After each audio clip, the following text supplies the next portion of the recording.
আসসালামু আলাইকুম ভিউয়ার্স।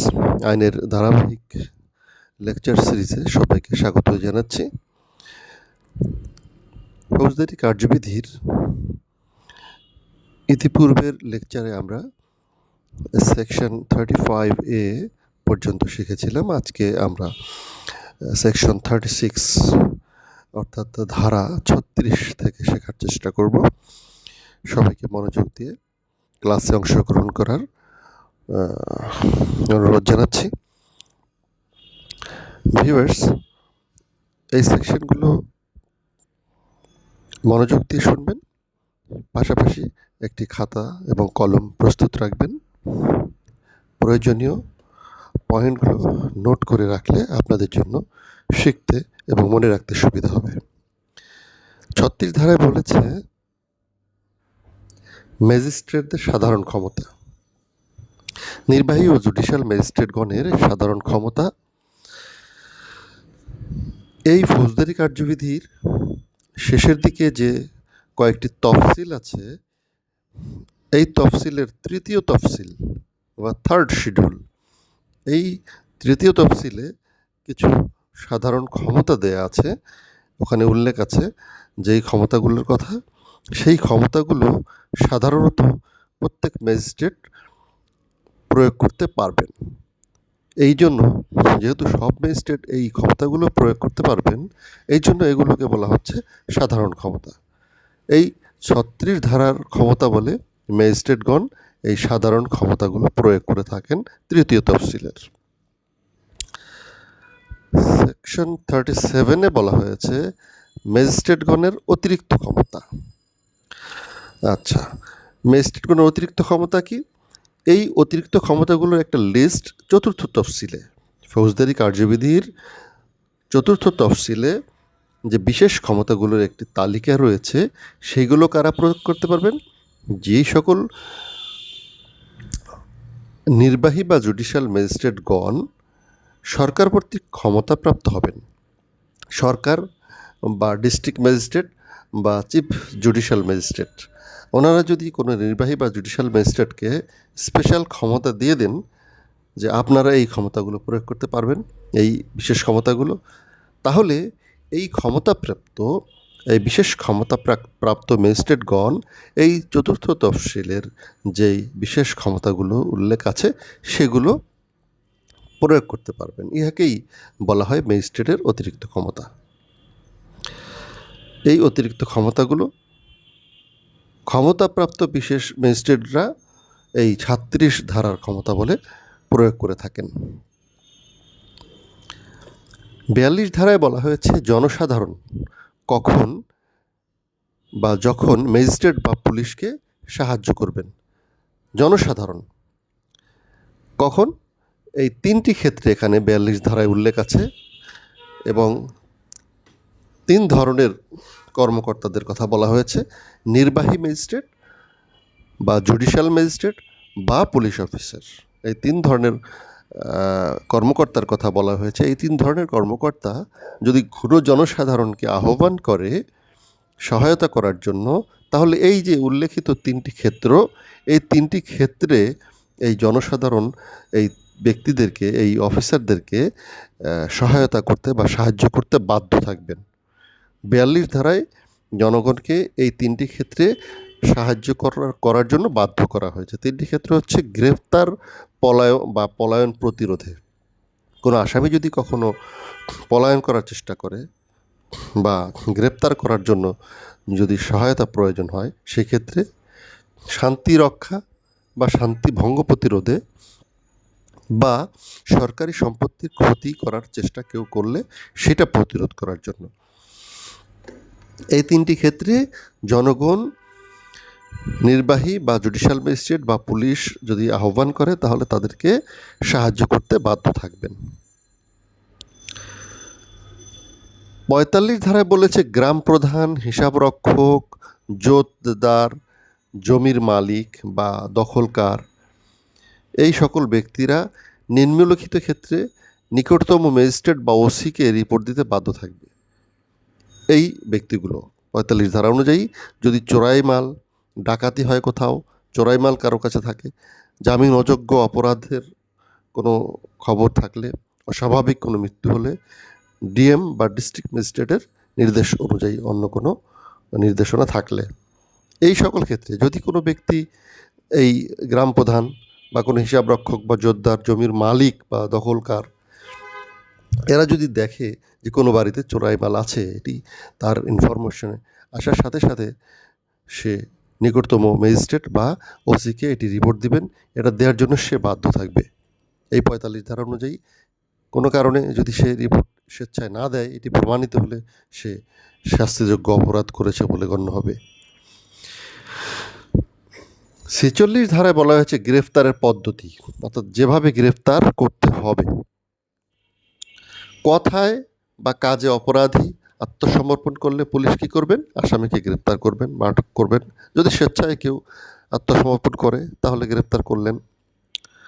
আরেকটি পয়েন্ট বলা হয়েছে, আসামি গ্রেপ্তারে বাধা দিলে বা পলায়নের চেষ্টা করলে গ্রেপ্তারকারী কর্মকর্তা সর্বময় ক্ষমতা প্রয়োগ করতে পারবে। যদি কেউ পালানোর চেষ্টা করে তাহলে যতটুকু ক্ষমতা প্রয়োগ করা প্রয়োজন তাকে গ্রেপ্তার করার জন্য, যদি কোনো আঘাত করারও প্রয়োজন হয় তাহলে সেটাও করে সে ব্যক্তিকে গ্রেপ্তার করতে পারবে।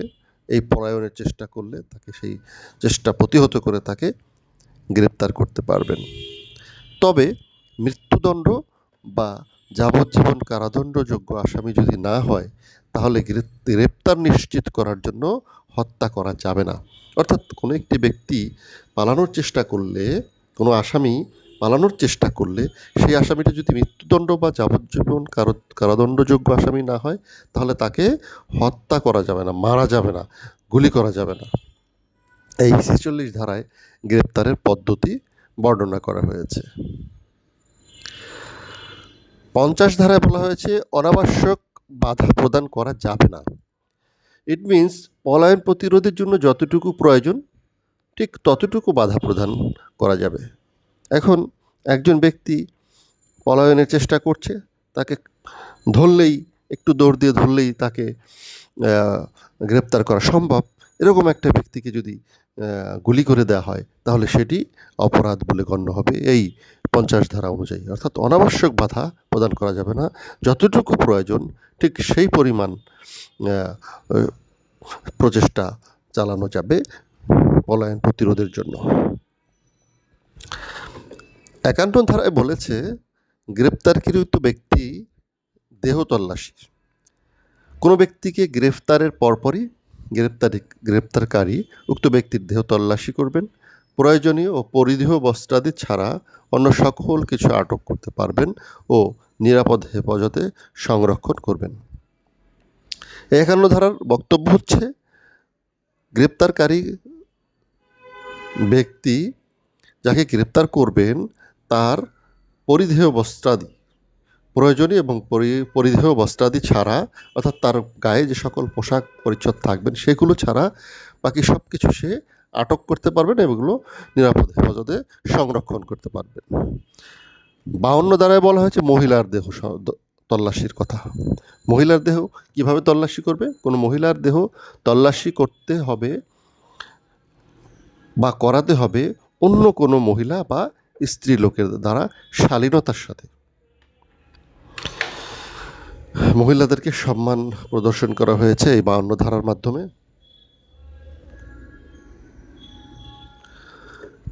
৫৩ ধারায় বলছে অপরাধজনক অস্ত্র আটক করার ক্ষমতা। কোনো ব্যক্তিকে গ্রেপ্তারের পর তার নিকট কোনো আক্রমণাত্মক অস্ত্র থাকলে সেটিও আটক করতে হবে। পরবর্তীতে উক্ত ব্যক্তিকে যে ম্যাজিস্ট্রেটের নিকট অর্পণ করা হবে তার নিকট আটককৃত অস্ত্র জমা দিতে হবে। অর্থাৎ অপরাধীর কাছে যদি অস্ত্র পাওয়া যায় সেটিও সাথে সাথে আটক করে নিতে হবে এবং নেক্সটে ম্যাজিস্ট্রেটের নিকট জমা দিতে হবে। এই যে এখন সেকশন 54 অত্যন্ত গুরুত্বপূর্ণ একটি সেকশন, ফৌজদারি কার্যবিধির খুবই গুরুত্বপূর্ণ একটি ধারা, যে ক্ষেত্রে পুলিশ বিনা পরোয়ানায় গ্রেপ্তার করতে পারে। অর্থাৎ কোনো পরোয়ানা ছাড়াই, কোনো কোর্টের অর্ডার ছাড়াই পুলিশ যেই ক্ষেত্রে গ্রেপ্তার করবে সেই ক্ষেত্র হচ্ছে এখানে ৯টি। ৫৪ ধারায় ভিউয়ার্স, এখানে মাঝে মাঝে একটু কনফিউশন অ্যারাইজ হয় যে কয়টি ক্ষেত্রে, 9টি ক্ষেত্রে নাকি 8টি ক্ষেত্রে নাকি 7টি ক্ষেত্রে পুলিশ বিনা পরোয়ানায় গ্রেপ্তার করতে পারবে, এটি অনেক সময় মনে থাকে না। এটি মনে রাখার জন্য আমি একটি সহজ সূত্র দিচ্ছি। সেটি হচ্ছে, এই ধারার নাম্বার হচ্ছে 54। 54 মিন্স 5, 4, এই দুটি সংখ্যার যোগ করলে হয় 9। এই 9টি ক্ষেত্রে পুলিশ বিনা পরোয়ানায় গ্রেপ্তার করতে পারে। 9টি ক্ষেত্র কী কী? সংক্ষেপে আমরা বলি এটাকে সিপসোডার, এবং এর মিনিংটা হচ্ছে কগনিজেবল অফেন্স বা আমলযোগ্য অপরাধ, ইমপ্লিমেন্ট অফ হাউস ব্রেকিং, ঘর ভাঙার সরঞ্জাম, অর্থাৎ ঘর ভাঙার সরঞ্জাম যার কাছে পাওয়া যাবে, যে সকল যন্ত্রপাতি দিয়ে ঘর ভাঙা যায় সেই সকল যন্ত্রপাতি যদি কারো কাছে থাকে তাহলে তাকে পুলিশ গ্রেপ্তার করতে পারবে। আচ্ছা, এরপর হচ্ছে প্রোক্লেইমড অ্যাজ অ্যান অফেন্ডার, ঘোষিত অপরাধী, অর্থাৎ কোনো অপরাধী হিসাবে যদি ঘোষিত থাকে যে এই ব্যক্তি অপরাধী, তাহলে সেই ঘোষিত অপরাধীকে পুলিশ বিনা পরোয়ানায় গ্রেপ্তার করতে পারবে। এরপর হচ্ছে স্টোলেন প্রপার্টি বা চোরাই মাল যদি কারো কাছে পাওয়া যায় তাহলে তাকে এবং এই সন্দেহ যদি থাকে পুলিশের যে তার কাছে চোরাই মাল আছে, তাহলে তাকে পুলিশ বিনা পরোয়ানায় গ্রেপ্তার করতে পারবে। অবস্ট্রাক্ট পুলিশ অফিসার, অর্থাৎ পুলিশ অফিসারের কোনো কাজে যদি কেউ বাধা দেয়, পুলিশ অফিসার কোনো আইন পালন করতে গেলে সেই পুলিশ অফিসারের কাজে যদি কেউ বাধা দেয়, তাহলে এই পুলিশ 54 ধারায় গ্রেপ্তার করতে পারবে বিনা পরোয়ানায়। ডিজার্টার ফ্রম আর্মড ফোর্সেস, অর্থাৎ সশস্ত্র বাহিনী থেকে কোনো সশস্ত্র বাহিনীর সদস্য যদি পলায়ন করে তাহলে তাকেও বিনা পরোয়ানায় গ্রেপ্তার করা যাবে এই 54 ধারায়। এক্সট্রাডিশন, বহিঃসমর্পণ, এটা হচ্ছে যদি অন্য কোনো দেশ থেকে কোনো অপরাধী বাংলাদেশে আসে তাহলে ওই অপরাধীকে পুলিশ বিনা পরোয়ানায় গ্রেপ্তার করতে পারবে। আরেকটা হচ্ছে রিকুইজিশন বা অনুরোধ থাকলে, যদি অনুরোধ থাকে, যদি একটি থানার পুলিশ অন্য থানা থেকে কোনো অনুরোধ পেয়ে থাকে যে তাকে গ্রেপ্তার করুন, তাহলেও তাকে গ্রেপ্তার করতে পারবে পুলিশ বিনা পরোয়ানায় এই 54 ধারার ক্ষমতা বলে। সুতরাং ভিউয়ার্স, আমরা দেখলাম যে 54 ধারায় একজন পুলিশ 9টি ক্ষেত্রে, police means sub inspector and above. Viewers, মনে রাখতে হবে যে সাব ইন্সপেক্টর অ্যান্ড অ্যাবভ, অর্থাৎ এই সাব ইন্সপেক্টর পদের যারা পুলিশ কর্মকর্তা আছেন এবং তার ঊর্ধ্ব পুলিশ কর্মকর্তারা আছেন, তারা এই 54 ধারার ক্ষমতায় 9টি ক্ষেত্রে, এই 9টি ক্ষেত্রের বাইরে তারা গ্রেপ্তার করতে পারবেন না। 55 ধারায় বলা হয়েছে ভবঘুরে, অভ্যাসগত দস্যু ইত্যাদিকে গ্রেপ্তার। এখানে থানার যিনি ভারপ্রাপ্ত কর্মকর্তা থাকেন বা ওসি থাকেন, তিনি 3টি ক্ষেত্রে বিনা পরোয়ানায় গ্রেপ্তার করতে পারেন। তাহলে আমরা দেখতে পাচ্ছি যে 54 অর্থাৎ সেকশন 54 সেকশন এবং 55 সেকশন, এই দুটি সেকশন মিলে একজন থানার ভারপ্রাপ্ত কর্মকর্তা এই 54 ধারার 9টি ক্ষেত্র এবং 55 ধারার 3টি ক্ষেত্র, এই 2টি ক্ষেত্র মিলে মোট 12টি ক্ষেত্রে ওসি বা ভারপ্রাপ্ত কর্মকর্তা থানার, যিনি একজন ব্যক্তিকে বিনা পরোয়ানায় গ্রেপ্তার করতে পারেন। সুতরাং আমরা দেখলাম যে সেকশন 54-এ 9টি ক্ষেত্রে এবং শুধুমাত্র ওসিকে এই 55 সেকশনে 3টি ক্ষেত্রে এক্সট্রা পাওয়ার দেওয়া হয়েছে। এই 3টি ক্ষেত্র কি? আত্মগোপনকারী। ওসি যদি দেখেন তার থানার ভিতরে কোনো ব্যক্তি আত্মগোপন করে আছে, তাহলে সেই ব্যক্তিকে ওসি অ্যারেস্ট করতে পারবেন। ভ্যাগাবান্ডস বা ভবঘুরে, ওসি যদি দেখেন তার থানার ভিতরে কোনো ব্যক্তি ভবঘুরে আছে, অর্থাৎ কোনো উদ্দেশ্য নেই, তিনি কেন এখানে ঘোরাঘুরি করছেন, এরকম সন্দেহ হলে ওসি তাকে গ্রেপ্তার করতে পারবেন। আর হ্যাবিচুয়াল রবার্স, অর্থাৎ অভ্যাসগত দস্যু, যদি ওসি জানেন যে অভ্যাসগত দস্যু কোনো ব্যক্তি, তার অভ্যাসটাই হচ্ছে ডাকাতি করা, এরকম কোনো অভ্যাসগত দস্যুকে সে গ্রেপ্তার করতে পারবেন। এইবার আমরা আসি ৫৭ ধারায়। ৫৭ ধারায় বলেছে নাম বা বাসস্থান জানাতে অস্বীকৃতি। কোনো ব্যক্তি কোনো পুলিশ অফিসারের সামনে আমলের অযোগ্য অপরাধ করলে উক্ত পুলিশ অফিসার উক্ত অপরাধীর নাম ঠিকানা নিয়ে ছেড়ে দিবেন। বলা হচ্ছে যে আমলের অযোগ্য অপরাধ অর্থাৎ আমলযোগ্য নয় এরকম অপরাধ করলে তাকে পুলিশ গ্রেপ্তার করবেন না, সাধারণত তার নাম ঠিকানা নিয়ে তাকে ছেড়ে দিবেন। বাট তিনি যদি নাম ঠিকানা জানাতে অস্বীকৃতি জানান তাহলে পুলিশ তাকে গ্রেপ্তার করতে পারবেন। তবে গ্রেপ্তার করার পর ২৪ ঘন্টা অতিবাহিত হলে আদালতে চালান করবেন।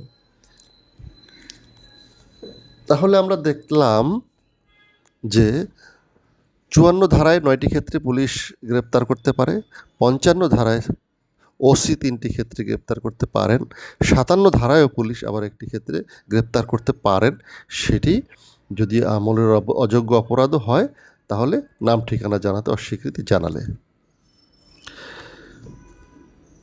৫৮ ধারায় বলেছে ভিন্ন অধিক্ষেত্রে অপরাধী অনুসরণ, অর্থাৎ বিনা পরোয়ানায় গ্রেপ্তারকৃত অপরাধীকে সমগ্র বাংলাদেশের যে কোনো স্থানে অনুসরণ করা যাবে।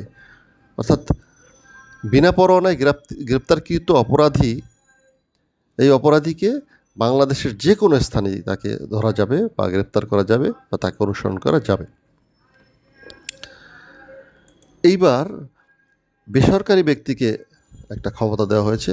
বেসরকারি ব্যক্তি কর্তৃক গ্রেপ্তার এবং পরবর্তী কার্যক্রম আমলযোগ্য, জামিনের অযোগ্য বা ঘোষিত অপরাধী, এই ৩টে অপরাধীকে আমলযোগ্য অপরাধী বা জামিনের অযোগ্য অপরাধ বা ঘোষিত অপরাধী, এই ৩টি অপরাধীকে যে কোনো বেসরকারি লোক বিনা পরোয়ানায় গ্রেপ্তার করতে পারবে। তবে গ্রেপ্তার করার পর অল্প সময়ের মধ্যে অযথা বিলম্ব না করে নিকটতম থানার ভারপ্রাপ্ত কর্মকর্তার নিকট হস্তান্তর করতে হবে। এই সেকশন 59-এ আমজনতা অর্থাৎ প্রত্যেকটা ব্যক্তিকেই ক্ষমতা দেওয়া হয়েছে এই 3টি ক্ষেত্রে তারা যে কোনো ব্যক্তিকে, যে কোনো অপরাধীকে গ্রেপ্তার করতে পারবেন এই সেকশন 59 অনুযায়ী। আর সেকশন 60-তে বলা হয়েছে গ্রেপ্তারকৃত ব্যক্তিকে ম্যাজিস্ট্রেট বা ওসির নিকট সমর্পণ। যে কোনো পুলিশ অফিসার কর্তৃক বিনা পরোয়ানায় গ্রেপ্তারকৃত ব্যক্তিকে ম্যাজিস্ট্রেট বা সংশ্লিষ্ট থানার ওসির নিকট সমর্পণ করতে হবে। সেকশন 61-এ, এটাও একটা ইম্পর্ট্যান্ট সেকশন 61-এ বলা হয়েছে যে গ্রেপ্তারকৃত ব্যক্তিকে 24 ঘন্টার বেশি আটক রাখা যাবে না।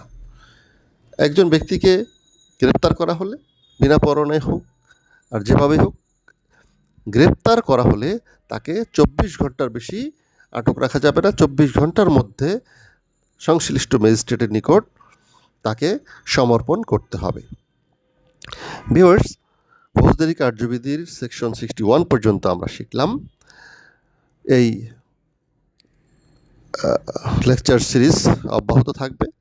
যারা শিখতে চান, জানতে চান, বুঝতে চান, তারা এই চ্যানেলের সাথে সংযুক্ত থাকুন এবং এই চ্যানেলকে সাবস্ক্রাইব করে লাইক বা কমেন্ট দিয়ে এই চ্যানেলকে বা এই চ্যানেলের আমরা যারা আছি তাদেরকে উৎসাহিত করুন।